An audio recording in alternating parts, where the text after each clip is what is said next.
My ex-wife stole my lottery winnings and faked her death. Now she wants me back after my new girlfriend got pregnant. I, 34, male, am reeling from a discovery that has completely upended my life, and I need advice because I genuinely don't know how to navigate this. It's a long story, but please bear with me. My story starts about 6 years ago. I was married to Sarah, then 28, female, for 3 years. Our relationship had always been a bit tumultuous, a constant push and pull, but I love her deeply, or at least I thought I did.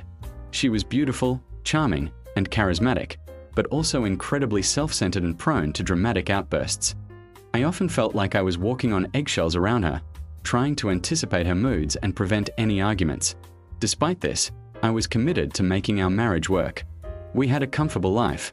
I worked as a software engineer, and she was a freelance graphic designer. We had a nice house, 2 cars, and we even started talking about having children. One ordinary Tuesday, I bought a lottery ticket on a whim. It was a small, local lottery, not a huge national one, but the jackpot was still a significant amount, $5 million. I remember checking the numbers while Sarah was out running errands. My heart pounded when I saw that all 5 numbers matched. I had won.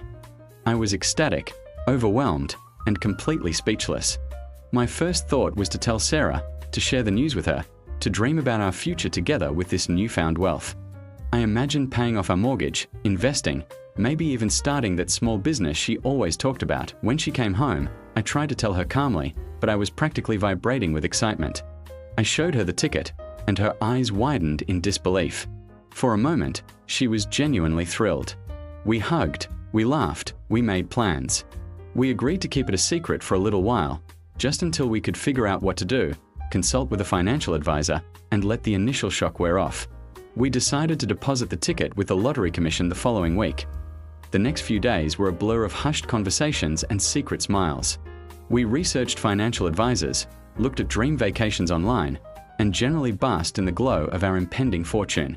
Sarah seemed more loving, more attentive than she had been in years. I felt like we were truly a team, finally on the same page, with a bright future ahead of us. Then, things took a dark turn. On a Friday morning, just 2 days before we were scheduled to claim the winnings, I woke up to an empty house. Sarah was gone. Her car was missing, and there was a short, hastily scrawled note on the kitchen counter. It said she needed space and was going to stay with her sister for a few days. My stomach dropped. This wasn't entirely out of character for her, as she sometimes impulsively left after arguments, but we hadn't had one recently. We were supposed to be happy. I tried calling her, but her phone went straight to voicemail. I called her sister, who claimed she hadn't heard from Sarah. A knot of dread started forming in my chest. I searched the house, growing increasingly uneasy. That's when I made the horrifying discovery. The lottery ticket was gone. My heart seized in my chest. I tore through every drawer, every cabinet, every place I could have possibly put it. It was nowhere to be found. A cold, sickening realization washed over me. She hadn't just left, she had taken the ticket. For weeks, I was in a daze. I reported her missing to the police, but without any evidence of foul play, they couldn't do much beyond a basic missing persons report. I was too ashamed and heartbroken to tell them about the lottery ticket, fearing they wouldn't believe me, or worse, that I would sound like a delusional ex-husband. I tried to contact her family, but they either claimed ignorance or were evasive. Her sister, who I had always had a decent relationship with, suddenly became very cold and distant. Then came the news that shattered me completely. About a month after she disappeared, her car was found abandoned near a notoriously dangerous stretch of coastline, known for its strong currents and treacherous cliffs. A few days later, a body washed ashore, unidentifiable due to prolonged submersion and marine life. Based on dental records and some personal effects found near the car, which I later identified as Sarah's, the authorities concluded it was Sarah. They ruled it an accidental drowning. I was devastated. Despite everything, despite her betrayal, I had loved her. The guilt was immense. I blamed myself for the arguments, for not being enough, for not seeing the signs. The lottery winnings became a twisted, bitter memory. The money, or rather, the lack thereof, felt irrelevant compared to the loss of my wife. I went through the motions of a funeral, a quiet, somber affair attended mostly by her family and a few mutual acquaintances. I felt like a zombie, numb with grief and confusion. The next few years were incredibly difficult. I spiraled into a deep depression. I stopped caring about my job, my hobbies, everything. The house felt empty, haunted by her memory. I sold it eventually, needing a fresh start, and moved into a small apartment. I went to therapy, trying to process the grief and the betrayal, though I never told my therapist about the lottery ticket. It felt too personal, too shameful. I just focused on the loss of my wife and the circumstances surrounding her death. Slowly, very slowly, I started to heal. I focused on my work, started exercising again, reconnected with old friends. I decided I wanted to find love again, to build a new life. About 2 years ago, I met Emily, 30, female, through mutual friends. Emily is everything Sarah wasn't. She's kind, empathetic, incredibly supportive, and stable. We fell in love quickly and deeply. She knew about my past, about losing my wife, and she was incredibly understanding. I didn't go into the details of the lottery ticket, just that my ex-wife had tragically passed away. She never pressed for more information. Respecting my pain, our relationship flourished. We moved in together a year ago, and a few months ago, we got the most wonderful news. Emily is pregnant. We are both overjoyed and incredibly excited to start our family. We've been planning the nursery, picking out names, and just generally enjoying this beautiful, happy chapter of our lives. I finally felt like I had truly moved on, that the past was firmly behind me until last week that I was at a coffee shop, waiting for Emily, when I saw her. It was Sarah. My heart leaped into my throat, and I felt a jolt of pure terror mixed with utter disbelief. She was sitting at a table across the room, laughing with a man I didn't recognize. She looked exactly the same, maybe a little older, a little more polished, but undeniably Sarah. My dead wife that I felt like I was going to throw up. My vision tunneled. My hands started shaking uncontrollably. I couldn't breathe. I stared, trying to convince myself it was just a doppelganger, a cruel trick of the light. But it wasn't. It was her. And then, she looked up, and our eyes met. Her smile faltered, her eyes widened in shock, and for a split second, I saw a flash of fear, then something I can only describe as calculated composure. She got up, calmly said something to the man she was with, and started walking towards the exit. I knew I couldn't let her go. Not again. Not after everything. I pushed through the crowd, my legs feeling like lead. Sarah. I practically choked out her name. She stopped, turned, and gave me a tight, fake smile. Oh, my goodness. John. Is that really you? Her voice was the same, smooth and slightly husky. Sarah, what is happening? I stammered, still completely shell-shocked. Everyone thinks you're dead. I grieved for you. I went to your funeral. Her composure wavered slightly. Look, John, I know this is a lot to take in. Can we talk somewhere private? I was beyond reason. Private? You faked your death. You stole my lottery winnings. Where have you been for 6 years? People in the coffee shop were starting to stare. Emily was due to arrive any minute. I couldn't have her walk into this. Sarah grabbed my arm, her grip surprisingly strong. Please, John, not here. It's complicated. Just come with me. We can go to my place. I hesitated, my mind racing. I wanted answers. I desperately needed to understand. But going to her place, alone, felt dangerous. What if this was another manipulation? What if she tried to disappear again? No, I said, pulling my arm away. Tell me here, or I'll call the police. Right now. Her eyes narrowed. Don't be dramatic, John. You don't want to make a scene. You made the scene 6 years ago when you stole my money and disappeared. I retorted, my voice rising. Just then, Emily walked in, looking bright and happy. She saw me arguing with Sarah, her brow furrowing in confusion. John, is everything okay? Sarah's eyes flicked to Emily, a flicker of something I couldn't quite decipher crossing her face. Surprise, perhaps, or disdain.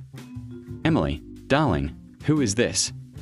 Sarah asked, her voice dripping with fake sweetness that I stepped between them. Emily, this is Sarah, my ex-wife. Emily's eyes widened, confused. But, I thought your wife passed away, John. The blood drained from Sarah's face. Your new girlfriend is pregnant, she whispered, staring at Emily's slightly rounded belly. It wasn't a question, but a statement filled with venom. "Yes, she is," I said, firmly. "Now, Sarah, you need to explain yourself. Why did you fake your death? Where is my money?" Sarah let out a small, bitter laugh. "Your money? It was our money, John. And I needed it. You were too boring, too predictable. I wanted a different life." The man she was with, who had been watching the scene unfold from his table, finally got up and walked over. He was tall, expensively dressed, and had an air of casual arrogance. "Is there a problem here, darling?" he asked Sarah. Putting a hand on her back, Sarah leaned into his touch, sending a defiant glare my way. "No problem, honey. Just an old acquaintance who can't take a hint." "Get away from me, Sarah," I said, pulling Emily closer. "We are leaving." Before I could, Sarah said, "You know, John, I made a mistake. A big one. This new life, it's not what I thought it would be. He's not you." She gestured vaguely at the man, who looked slightly taken aback. "I want you back, John. I want our life back. We could raise this baby together." Her eyes darted to Emily's stomach, a manipulative glint in them that I was utterly appalled. "Are you insane? You faked your death, stole my money, and now you think you can just waltz back into my life and raise my child with my new girlfriend?" "It was a moment of weakness, darling. A mistake," she said, her voice softening, trying to play the victim. "But I've changed. I truly have. I realized what I lost. And now that I see you're starting a family, it just makes me realize even more what I gave up. We can still be a family, John. Me, you, and the baby." Emily, who had been silent up to this point, her face pale with shock, finally spoke. "You are absolutely despicable. Get away from us." Sarah ignored Emily, her gaze fixed on me. "Think about it, John. We had something special. We could have everything. The money, a family. I can make you happy again." "You already took everything, Sarah," I said, my voice shaking with rage and disgust. "You took my money, my trust, and years of my life with your lies. I grieved for you. I thought you were gone forever. And now you show up, wanting to play happy families? Never." "But John, I came back for you. For us," she pleaded, taking a step closer. "I realized I made a mistake. It's true, I took the money. But it was out of fear, I swear. I thought you'd leave me if we became rich. I panicked, but I always loved you. And now, I'm ready to come home. We can be a family." The man she was with finally chimed in, looking thoroughly confused and annoyed. "What are you talking about, Sarah? You told me you were single." Sarah shot him a furious look. "This doesn't concern you, Mark." "It concerns me very much if you're trying to abandon me for your supposed dead husband," he retorted. The scene was a chaotic mess. People were openly staring now. Emily started to cry, quietly at first, then more openly. The stress was clearly getting to her. "Enough!" I yelled. "Emily and I are leaving. You will never be a part of my life again, Sarah. And you owe me $5 million. Sarah scoffed. "Good luck proving that, John. It's been 6 years. And anyway, a lot of that money is gone." "I don't care," I said, pulling Emily out of the coffee shop. "I'm going to the police. I'm going to tell them everything. And I will make sure you pay for what you did." We practically ran out of the coffee shop, leaving Sarah and her new boyfriend arguing loudly behind us. Emily was sobbing uncontrollably by the time we got to my car. I tried to comfort her, but I was shaking too much myself. We drove home, and I finally told her the entire story, about the lottery ticket, about Sarah stealing it, about her faking her death. Emily was understandably horrified, but she held my hand, tears streaming down her face, telling me she believed me. Now, I'm in an impossible situation. My dead ex-wife is alive. She stole my lottery winnings, faked her death, and now wants to come back because I'm happy and starting a family with someone else. I'm furious, disgusted, and terrified. I need to protect Emily and our unborn child from this manipulative, dangerous woman. What do I do? Do I go to the police? What are my chances of getting the money back after all this time? How do I protect my new family from someone so clearly unhinged and vengeful? I'm afraid she'll try to interfere with our lives, especially with the baby coming. I don't know who to trust or what steps to take. This is a nightmare I never thought I'd wake up to.